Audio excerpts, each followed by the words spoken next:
Welcome to the Chamber Spotlight, a local talk show podcast brought to you by the Pembroke Chamber of Commerce in association with the local scene. We'll be recording on a regular basis and we'll cover many topics that span local businesses, local elections, local town governance, and a citizens' academy. I'm your host, Fraser Townley, and today we're sitting down with Lance Kennedy and Diane Picot. Welcome. Thank you, Fraser. But before we start picking you apart, sorry, Diane, we're going to move to the town hall where this afternoon, I recorded a segment with Andrea Cesarini, where she's not only giving us the town news, but she's also going into detail on the town warrants, which are tomorrow night. By the time this comes out, tonight. So we'll cut there now. Hi, so it's October the 20th, the day before the special town meeting, and I'm at town hall with Andrea Cesarini, who's got some news, but we're also going to focus a little bit on what is on the town hall warrants. So, Andrea, how are you doing? I'm doing very well. How are you doing, Fraser? Yeah, excellent. Thank you. So before we go into town meeting, I'm just going to give some general town updates. Road construction is still going on and continues around town. So when able, please avoid Center Street, right in the center between Elliott Ave and Town Hall, Oldham Street, and Dwelly Street, Monday through Friday, 7 to 4. Public meetings beyond the town meeting. This Thursday, our Town Memorial Committee will be meeting October 23rd to finalize plans for the Veterans Day Parade and Ceremony. And then our Planning Board will be meeting Monday, October 27th at 7 p.m. Some other town news. Bryantville and North Pembroke Elementary Schools will be holding their Monster Mash and Boo Bashes this Friday, October 24th, from 6 to 8. Hobbamock will be holding their Hobbamock Haunted Harvest fundraiser Sunday, October 26th, from 4 to 7. So some fun Halloween activities this weekend. There is a hazardous waste collection day this Saturday, October 25th. You must pre-register to attend. Please see the main page of the town website for more details. The Pembroke's Firehouse Pantry's annual craft fair will be Saturday, November 8th from 10 to 3 at the Pembroke Community Center. Please come support the only food bank we have in town. Property tax exemption applications are still being accepted. They'll be accepted until January and April, depending on the type of exemption. For additional information, please contact the assessor's office at 781-293-2393. And second quarter property taxes are due by Monday, November 3rd. Please contact our collector's office at 781-293-2671 with any questions. Terrific. And now we're going to have a quick look at the special fall town meeting.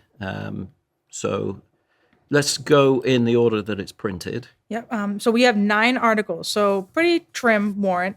The first article is balancing the current year's budget for general operating. We don't. We've got this happens at every town meeting. Yep. We have to balance the budget, and so there's some actions there. Yep. Article 2 is capital item funding request. So this is all funding from free cash. Some projects that are being requested is for the library. The Department of Public Works has a request. That's going to be for water. No, Public Works is for Park Street, culvert design and modeling. Oh, got it. Okay. The Public Safety Building, I believe fiber supplementary funding for them. And then a few miscellaneous projects with the schools. And just to remind everybody, all 9 articles are recommended by favorable action by our select board and our advisory committee. Excellent. Article 3 is a special act to convert the town clerk from elected to an appointed position.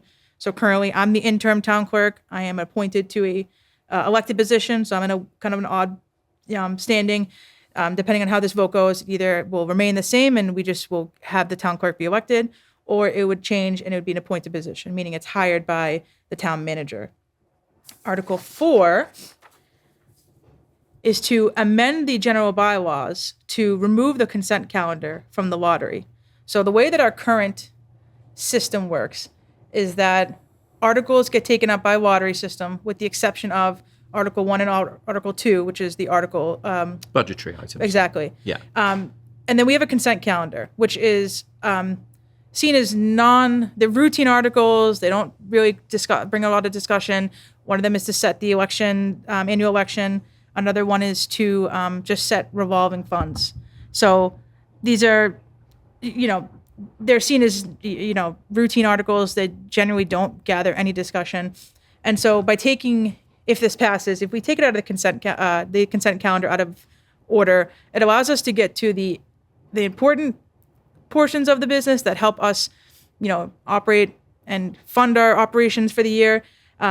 It lets us get those articles of business over with, and then we can spend more time when there tends to be more, I don't want to say intense or hot button issues, but issues that tend to draw up more debate. It allows us to get through the business of the meeting, I think, in a more effective manner. So who actually sets the order for the warrants? Well, because we have the lottery system, it has to do with when I believe that they're submitted. The select board ultimately is the one that is going to accept articles from other departments or citizen petitions. So if they know there's a hot ticket item, yeah, and they want as many participants as possible to vote on it, couldn't they just place that at the end? No, because of our lottery system. The only articles we take out of lottery are routine articles to operate. But we're voting to change that, though. What we're doing is the consent calendar and taking the consent articles that we have every year. We take them up as one. So it's usually Article 7, 8, and then the article that accepts the annual reports. So we are taking those out of the lottery, but every other article would remain in the lottery. If you have a zoning bylaw change, for example, that would remain in the lottery. We wouldn't know when that'd come up. And the intent of that is so that you don't have, if somebody has their article coming up at the beginning of the night, if it's an article that's going to draw a lot of interest, and then we vote on it, and then everybody leaves, you can reconsider that article. So it's a way to prevent people from planning their night around, well, what's the way we can maybe usurp the vote and change it when we've got, more like-minded individuals with us in the audience. So it's just a way to keep it fair throughout the entire procedure. Okay. Article 5, I actually submitted this article. So it's to put in our town bylaws that the moderator can declare a 2/3 or 4/5 vote by a show of hands. And so that happens every town meeting. We had to actually take time before we can officially begin the meeting to allow our town moderator to declare 2/3 or 4/5. So every single town meeting, it goes quickly, but every town meeting, usually the chair of the select board or the chair of the finance committee makes a motion to allow the moderator to declare 2/3 or 4/5 majority. So just by putting this in our bylaws, it just makes that procedure a little more efficient. We won't have to do this vote every single town meeting. We'll just do it vote. And this vote also, that standing count can always be questioned.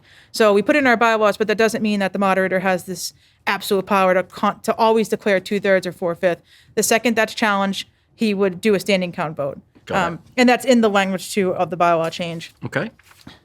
And everyone attending will get that language to review before the vote. Yes, it's actually printed in the warrant, the change that we want to make into the bylaws. So that was Article 5. Article 6 is to vote to join South Shore Vocational Tech High School, subject to a successful Proposition 2.5 override vote. So it's been explained to me that this allows us to enter the discussion with South Shore Vocational Technical Region High School, but this does not pass a Prop 2.5 override.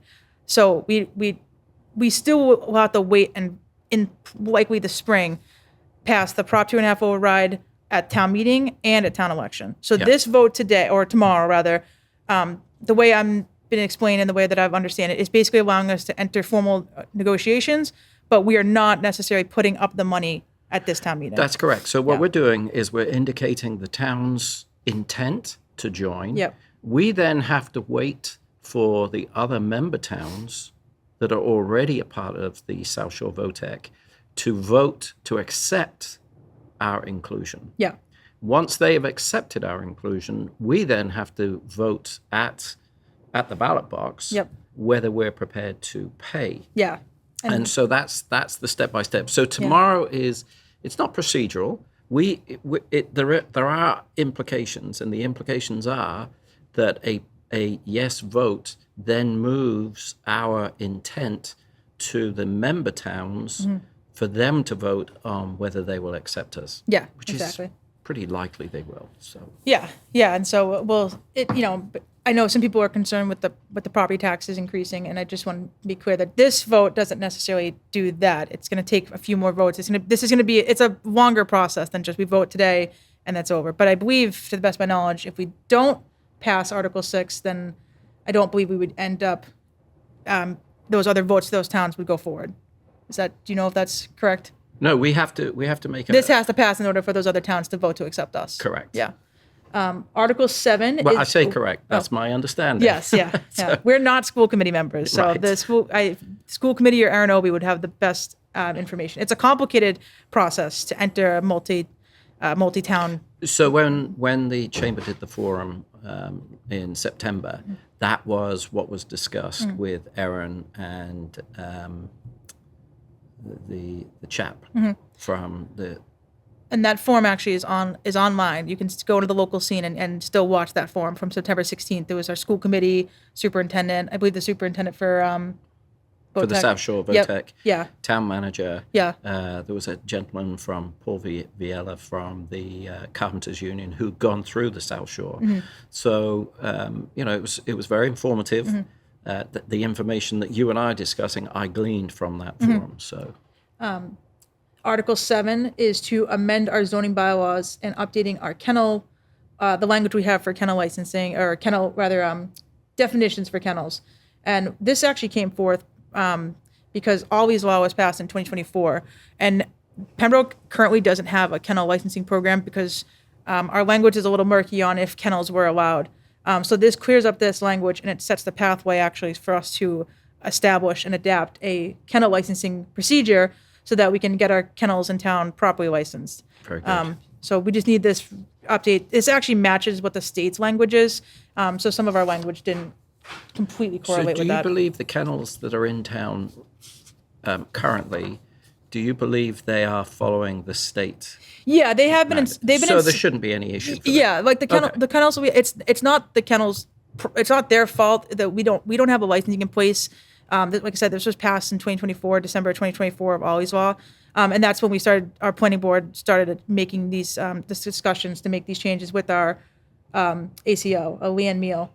Okay. So the kennels have been inspected by Leanne, but because we don't have a formal licensing in place for kennels, we can't issue a license for them, and so it's not their fault. We are trying to get ourselves to where we need to be with state regulations. Terrific.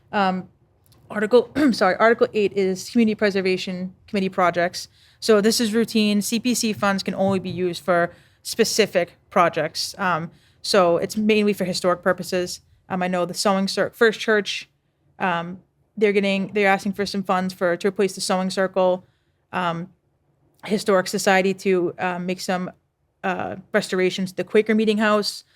The Historic Society for the historic building.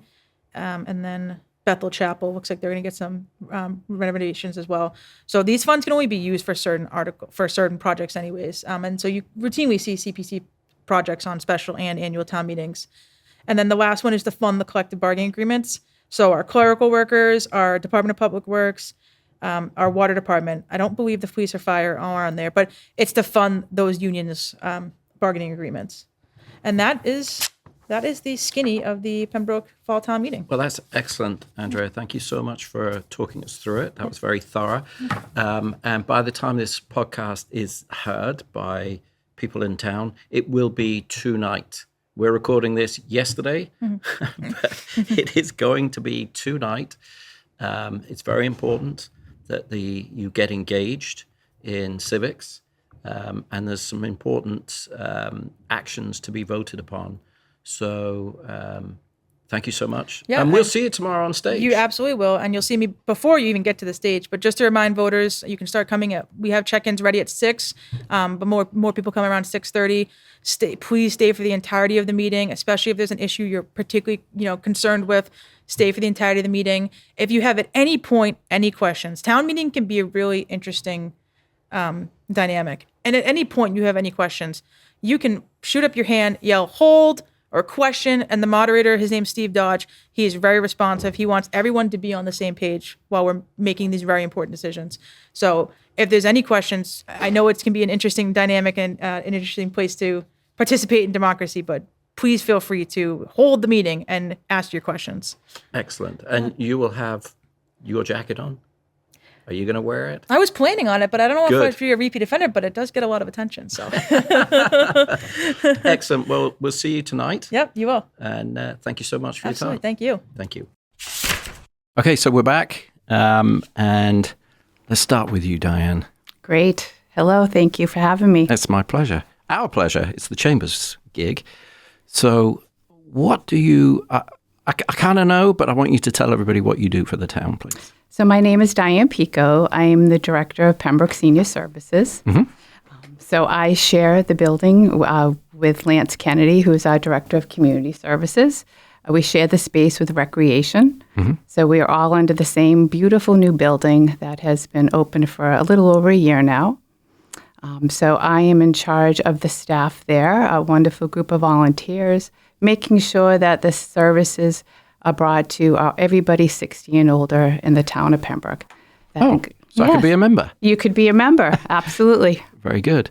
So Council of Aging, has this changed the name? Or does the Council of Aging still exist? What's the... We are now go by the Senior Center. Okay. We are under the Community Center, under the umbrella of Community Services, Yep. Senior Services, Recreation Services. Right. Okay, very good. So Lance, it's not your community center anymore. You're sharing it.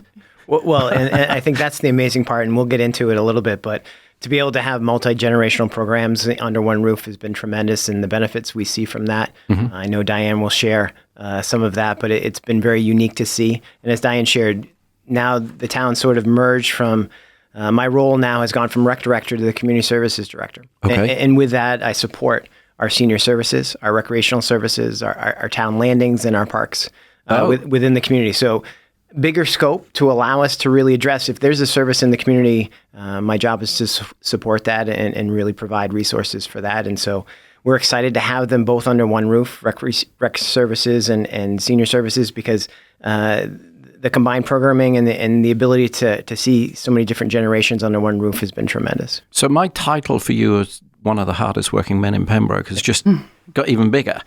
You're doing more. So you're doing the parks and the...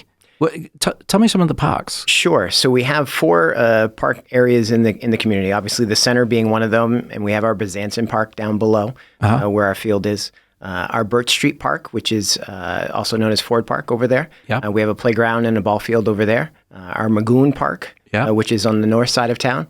We have a ball field and plans potentially that's where a home for a skate park and a street hockey rink and another playground and all kinds of fun stuff over in that space. And then, of course, our Mattakesett Street Park, where we have our ball fields and our playground, and the Shepherd Forest, where we have some great hiking trails out there as well. So I actually don't want to contradict you, but that seemed like more than 4. Well, 4 locations. Okay. with multiple things at those locations. Got it. So, our Magoon, Birch Street, Mattakesett in the center. Got it. Okay. And the trails? Yeah, so lots of trails. So in conservation and open space do a great job of managing those. There's really no lakes to help manage that. So there are some trails off of the forest, which we help, but really my job is to help support those and work with different groups to make sure trails can be cleared and work with the scouts to help partner with that. So anything that they need, we've been trying to focus and support there. Cool. There's a sanctuary. What is it called? It's on Barker Street. There's a couple, yes. So one is run by Wildland Trust. Okay, so that's not you. That is not us, but Okay. the town does support both, obviously, the Loggy, the new property that we have, go across the street, and the Herring Run, and then Tubbs Meadow. Yeah. You've got Ludham over on the border of Hanover.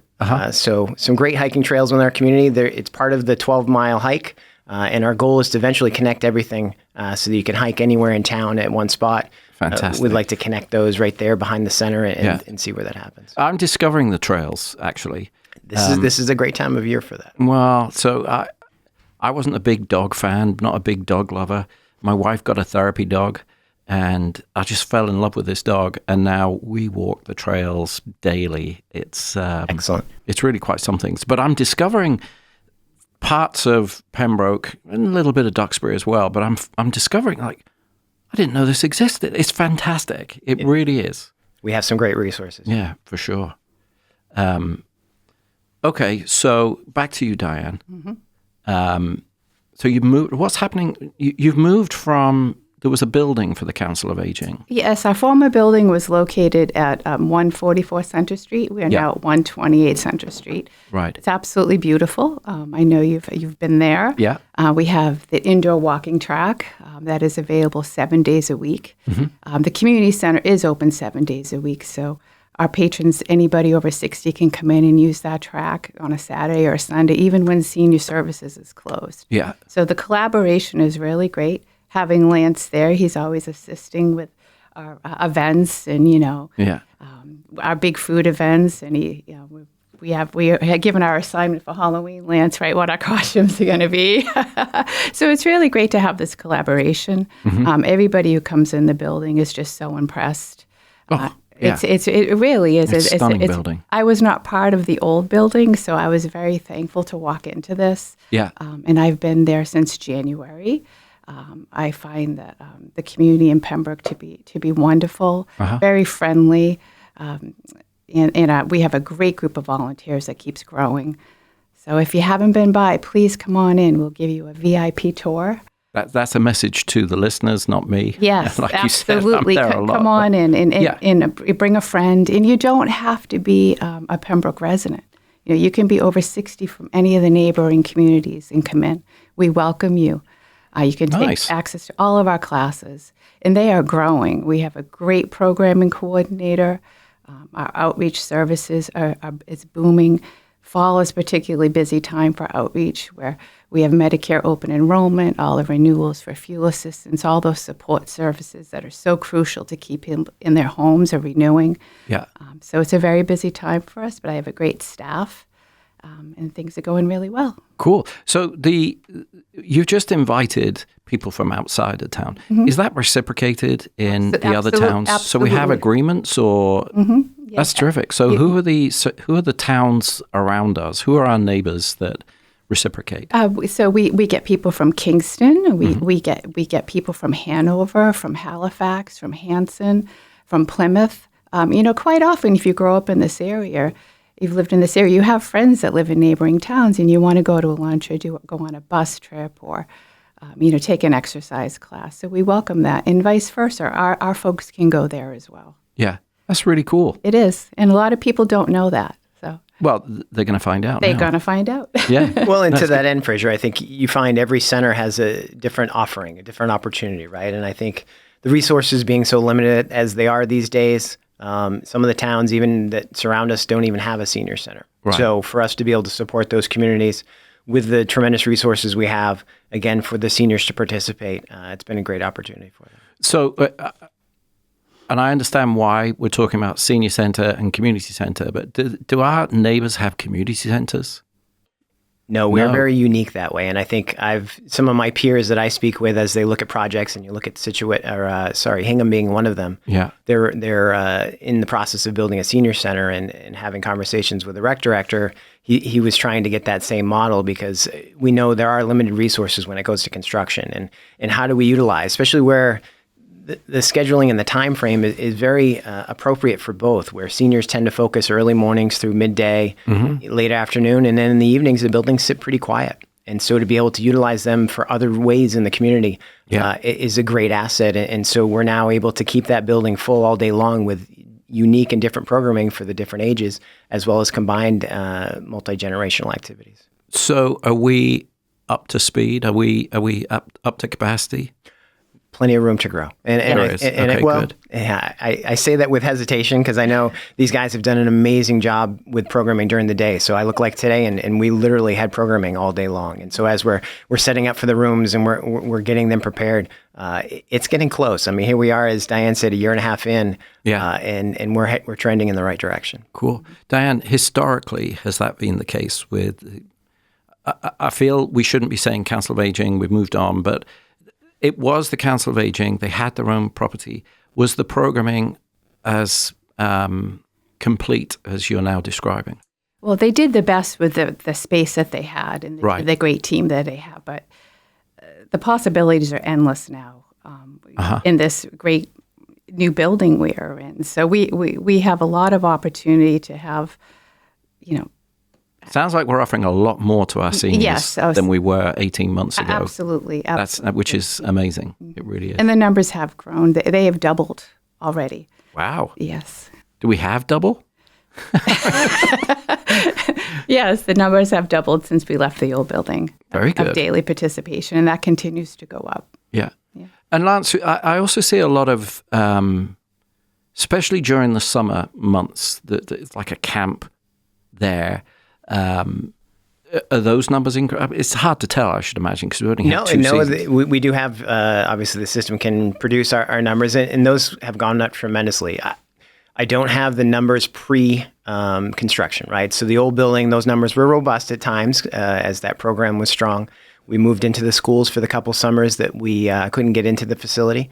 So we saw those numbers diminish because obviously who wants to go to school year round?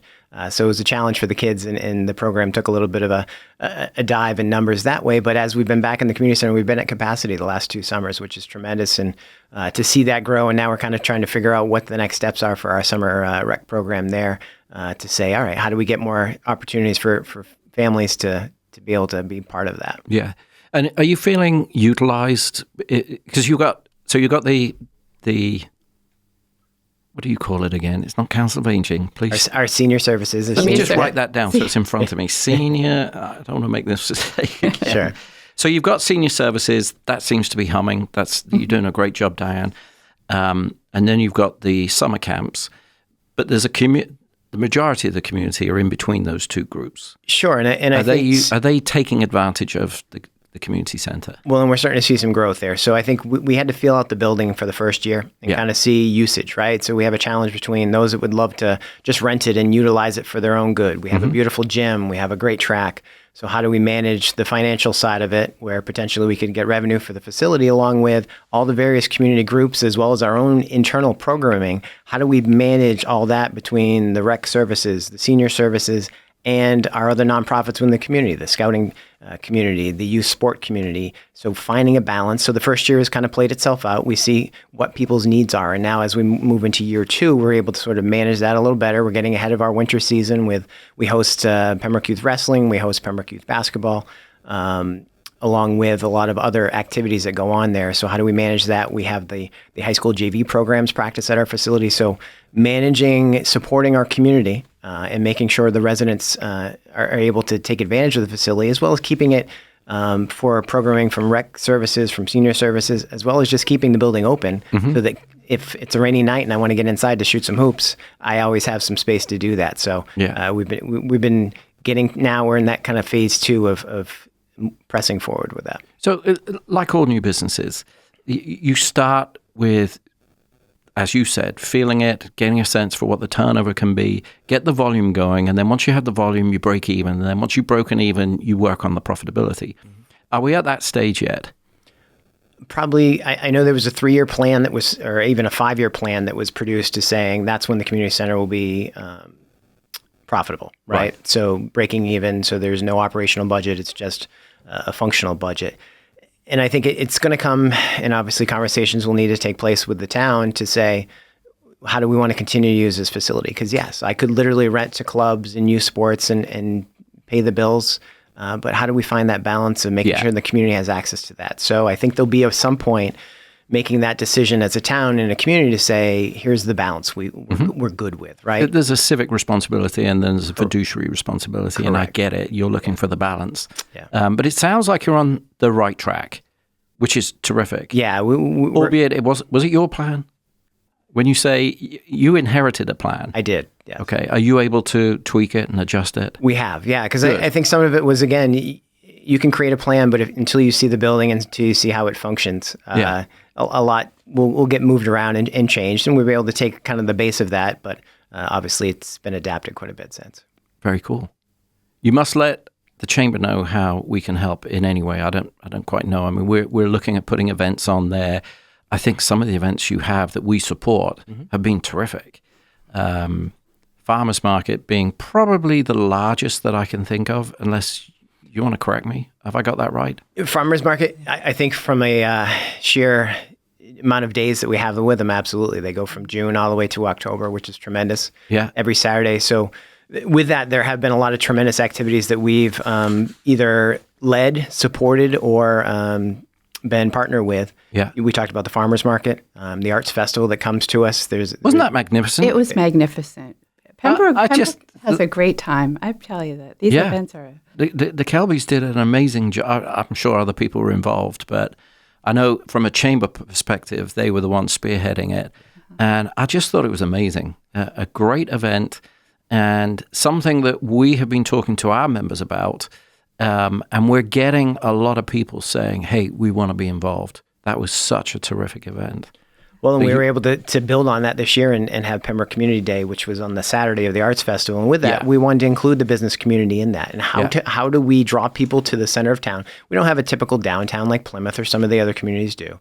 So in the center campus, as we call it, how do we get those businesses? Duncan's was a part of it. Several of the local businesses in our area all participated, and they were able to, whether it was a special that day or a sale or whatever, to help draw in and benefit from the amount of people that come in and participate in that event. And we'd love to see that more. We want to support. Really, Pembroke is mostly small business. And how do we support that? Well, as I said, there are businesses that are not in the town center, but they are in the town who have already said, okay, count me in.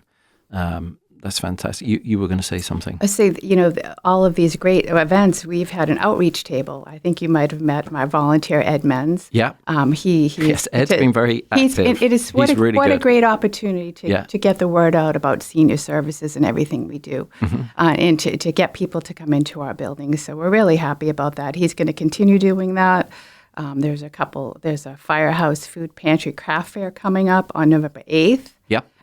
We have on November 23rd. Actually, I had Peg here at the last. She's wonderful. She's wonderful. Terrific. On November 23rd, there's an indoor farmers market at Christina's restaurant. He'll be there.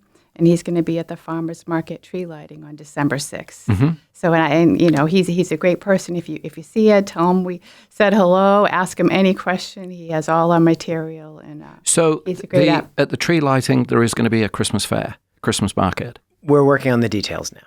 Yeah. Okay, because I believe we pushed for that. And so we've been having some conversations around that to see where that can fit into the event. Yes. So, and with that, it's a great transition. Part of that, we host the tree lighting, and this year it's been passed to the rec department to manage that, and we're excited to be able to continue the great work that's been done by the volunteers in our community that have led this. Kathleen Keegan and her great volunteer team over the years has helped led the tree lighting, and we're able to kind of carry the torch now with that. So we're excited for that, and I'll put a little plug. Any of those community members that would love to be a part of that, we'd love to have you. So when's the tree lighting? Tree lighting is December 6th. December 6th. 2 to 5 p.m. 2 to 5. There will be potentially a craft or a fair, a farmer's market type style Christmas fair. Sure. Along with we'll brand it later on. Sure. Along with all the other amazing activities, performances, and then, of course, a special guest will be arriving for pictures and fun. Excellent. Very good. So what other events have you got? Sure. That you wanted to plug? I see there's a big list here from Diane's got something. Yes, we have started our day trips. So tomorrow we have a group of 48 individuals going to New Hampshire to take part in the turkey train. So we're really excited about that. The food is provided by Hart's Farm. So the big bus is coming to the community center tomorrow, and we're going to be planning more trips going forward. We collaborate with Bloom Tours. Eventually, I'd like to do possibly an overnight trip. There's a big demand for that. People are asking. They like to travel. A lot of older folks don't like to drive. So we're doing that.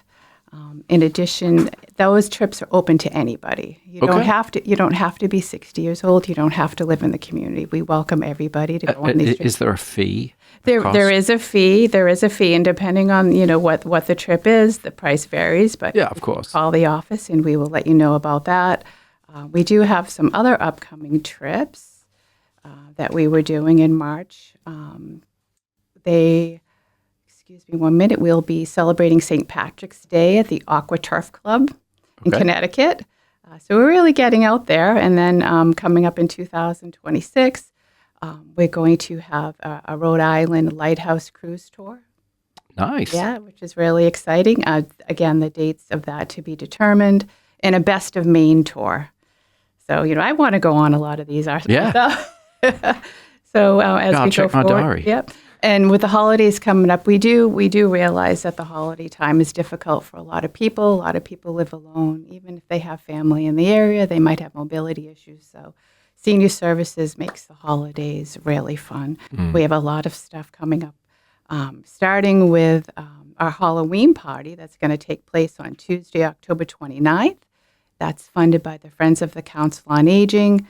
We'll have crafts, pizza, and prizes for best costume. I could keep going, and I will with all. Look, this is your podcast. All right. If we can get the numbers we got for the pantry, you'll be talking to a lot of people. So I'm really thrilled take about advantage of our Thanksgiving luncheon that's coming up. That is also funded by our Friends of COA, and it's going to be catered by Previty's Market. Oh, good. So, and that is open to anybody. When we are having a holiday book fair, brunch with Santa on the 17th. And we just really try to make these couple of months as fun as possible. Yeah. Very good. Lance, that's a big list to catch up with. I wanted to, and I'm glad you sort of segued that, is I think Diane's been humbled in the amount of programs that they have increased since our old facility. And we know in the old facility, we had one room that we could do activities. So it was literally 9:00. All right, get the next one out at 10. Yeah. Now they have such a great space to do things. And Diane and her team with Melissa, who oversees our program, have done an amazing job of expanding that. So if you think about the programming opportunities, anywhere from a fitness class to a sit and get fit to a line dancing. Wait, sit and get fit. Sit and get fit. I'll sign me up on that one. So that's more of my speed, right? and to all the way up to square dancing, to line dancing. So and everywhere in between. We had Zumba today. We had that class. We've got a book club talking about different important issues to people. So there's such a scope. We had a person coming and doing massages today, right? We're and I'm going to use my old term, working for the YMCA for 20 years, the spirit, mind, and body, right? So we really cover all those different areas within our community center where we help with health and wellness and the body part of it. Yeah. We do great support groups with all our outreach and the amount of work that Marie does with our outreach team and bringing in resources from ADD support to grief support to Parkinson's disease support, right? All these different groups that need support to the trip side of it, to the event side. Today we had bingo, right? Come down and play bingo at the center. So that it's just the wealth and scope where we go with our different programs for seniors is tremendous. So there's that aspect of it. And then as Diane said, the community has needs and our senior services really help support those that are 60 plus in our community. We know we're coming into the cold season, so we need heating and fuel service. Many people need basic essentials like appliances sometimes, some furniture that they need, just sideways shoveled. Basic things like that our community needs, and Diane's team with her leadership help really meet those needs in our community. So they do such a great job there. Okay, so it's interesting. You mentioned appliances. Are you getting the big box retailers involved at all? Not at this time. No. Okay. At this time, but we do have. That's a better answer. The Pembroke community is very generous, and I do have a couple different gift funds that I can access for someone in need if they do need a refrigerator. It's all situation dependent. Yeah. In our outreach coordinator Marie Vitale and I, we'll screen individuals. So we Senior Services is a one-stop shop for anything that you may need in the community. Yeah. And not only for the older adult, but for their families too, for families who are struggling, taking care of their parents. Even health insurance right now with open enrollment is particularly difficult. Don't talk to me about that. If you're over 60, your phone is ringing like crazy right now. You're getting all different things in the mail for you to sign up for a different plan. That's why at Senior Services, we have Shine counselors that are volunteers serving the health insurance needs of everybody. They will make sure they put you in a plan that is best for you. And every year things change, prescription, especially the prescription part of people's plans. So we welcome you to call us and make an appointment, come in. It's all private. There's no incentive for the volunteer to put you in one plan or another. And we'll make sure we're in the best plan for you. That's terrific. And I've made a note of the big box. As the chamber, I feel we have a role to play in contributing and bringing these people in to let them know what you're offering and to see what they can do. I mean, we can't guarantee anything, but they should be aware of what you're offering and they should be seeing what they can do to contribute. Because what I'm hearing is, and I do understand that this is there is a fiduciary responsibilities going forward, but everything you're talking about is civic-minded. Everything with the pair of you, you're just talking about what you can do for people, which I think is fantastic. It's honorable. And we have a responsibility to say, well, how can we help you? Because we have a lot of members. We have people that aren't even members yet, but that are talking to us. And we have our affiliates, and we have our neighboring, and everyone's got something to gain from helping each other and building this community up and this community center. And it sounds like if we've got the best one or the only one in the area, we should be a focal hub. So I'm building a rod from my own back, but I think we can do more and should be looking at what we can do more. And I'm going to bring it up at a future meeting. So the future, what's your vision for the future? We'll go to you, Lance. All right. I saw you. Yeah, you can't pass this one up. I just don't want to step on her vision at all. No. Well, you have a vision too, surely. Oh, absolutely. And I think my role now, and it was exciting to go from overseeing just the rec department to supporting senior services, because it's just a natural fit. It's what I did with the Y. It's multi-generational. There's so many opportunities to do different things. And I think for my vision and my role and what I see it is kind of being that conduit to connect and be that resource in our community. So work with the chamber, work with various groups. The library is a great partner with us. They're right next door. The police and fire, how do we partner together for community safety issues? How do I get better sidewalks and crosswalks for our community, right? So looking at all those different things and how do we continue to bring our resources together so that we can make Pembroke a better community, right? I think that's the end game for me. How do we continue to make Pembroke better? So I've worked in communities for 20 years. It's a dream now to work in my own community. I live here. I'm a part of this community. And so to be able to give back to my own community this way, and it's my career, it's an amazing opportunity. So for me, my vision is trying to connect to see where the need is and how do we connect the resources to meet that need. And no greater than with our seniors and how do we continue to support them. We talk about the caregivers. It's not just a program for those that are going through something. Those that have the challenges of supporting those family members, sometimes they just need a break. We put them in a room and they can just talk to each other and be in a safe place. And so as we think about that vision is what is the need and how do we meet that? And I think that's sort of what drives me every day. And I actually genuinely believe this is an engine for growth. The town needs growth. Growth comes from building new houses, which we know there's a program for building new houses, but bringing in new businesses as well. But there has to be some kind of pull. There has to be something that's attractive. It's not just the look and the feel. And you're delivering that. So you're delivering this engine for growth, which I think is terrific. It's really exciting. Diane, what did you want to add for your vision for the future? You know, it's interesting to get people to come into a senior center, right? How do we get people through the doors? How do we make them aware of knowing all the services we do? Because once I do work with a family or an individual, I had no idea. So I had no idea everything you do. You know, bingo is important and yoga is important, but we do so much more than that. And it's usually when someone's in crisis or in need that they find themselves with us. So through continued outreach, the one-on-one, I've always said, we can, do as much as we want on Facebook or marketing or even this, but it's the one-on-one connection when someone comes through that door that they feel comfortable when they meet us, that they feel welcomed. And my team does a fantastic job at that. We greet everybody. Everybody gets a VIP tour.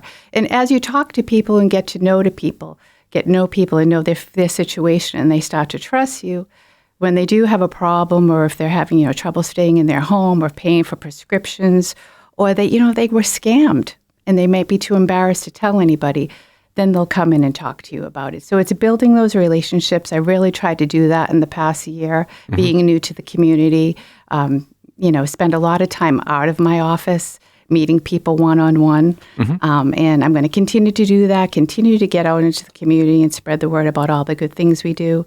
I mean, it's just so amazing that we have this beautiful space, and with the support of Lance and recreation services, now we're able to offer night programs for, a lot of people are still working well into their 70s. Yeah. So they can come in, there's expanded hours, they can come in and use the track, come to all these wonderful events. So that's my vision. I want to build on what we have and get it out there more to the community.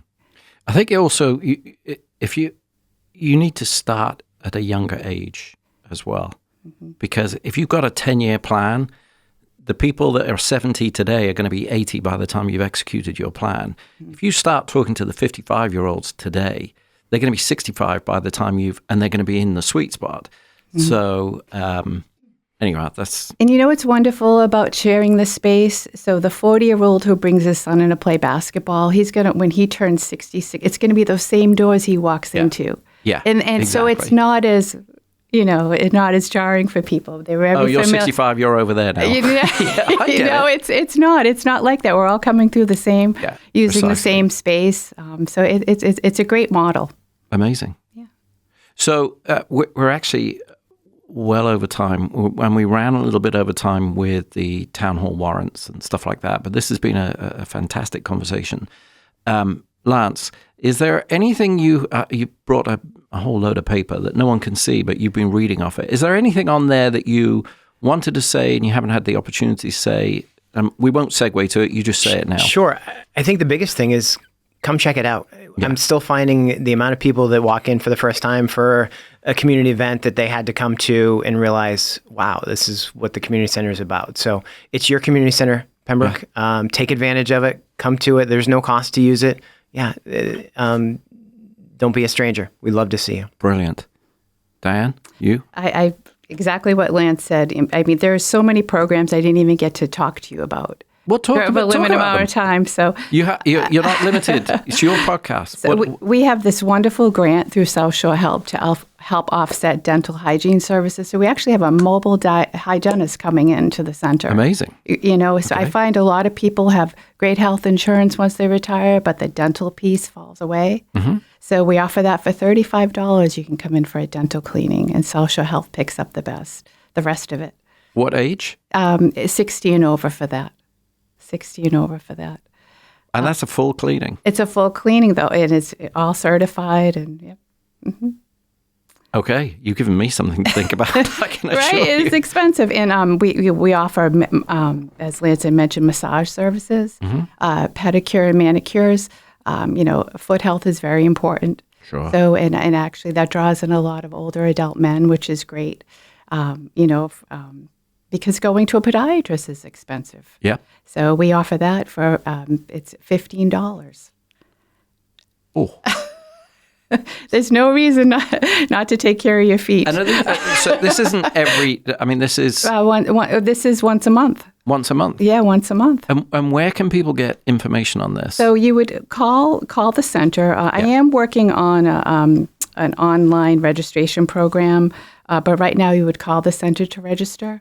Right, but if everyone called the center to register when you come in, I know I'm working on that. Yeah. As we grow, I am working on an online, so stay tuned for that. Call center in Bangalore to help me out with all of this.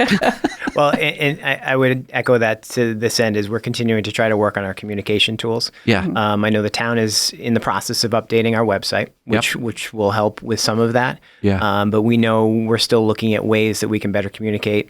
To get the information out. We're working on a better program guide, a way to get the information out from both senior services and rec services. Sure. How do we somewhat combine that so it's a one-stop shop? Everybody's aware of what's going on. So we know that's a challenge for us, and we need to continue to be better at it. So that's something we're working on. Well, hopefully we got a lot of this going out today or tomorrow when this podcast goes out. Is there anything else on your list you wanted to mention? Yes, there is. Here we go. Starting in January, we have a brand new class called Conditioning with Neil Sullivan. Now, Neil Sullivan is a licensed physical therapist. He used to work at Spalding Rehab. Oh. So this is perfect opportunity. You know, when your physical therapy ends, your doctor says you don't need it anymore, but things still hurt. Sure. To work on these isolated things. So that's going to be in January. That's going to be a 12-week program we're rolling out. I'm really excited about that. I worked with Neil before. He is a wealth of knowledge. So really looking forward to that class to add to our all of our other exercise classes that we have. Tai Chi, I think we have square dancing. We just started line dancing. It's a fun place. What's the difference between square dancing and line dancing? Square dancing, you have a guy telling you what to do. Line dancing, you just have to do. Oh, okay. Yeah. Good. I guess that's the easiest way to summarize it. Yes. I need information. Both are very complicated to me. Well, and I think the other piece is too is it's more of a partner type deal for square dance versus line dancing by yourself. Yeah. Very good. So, is that your list done?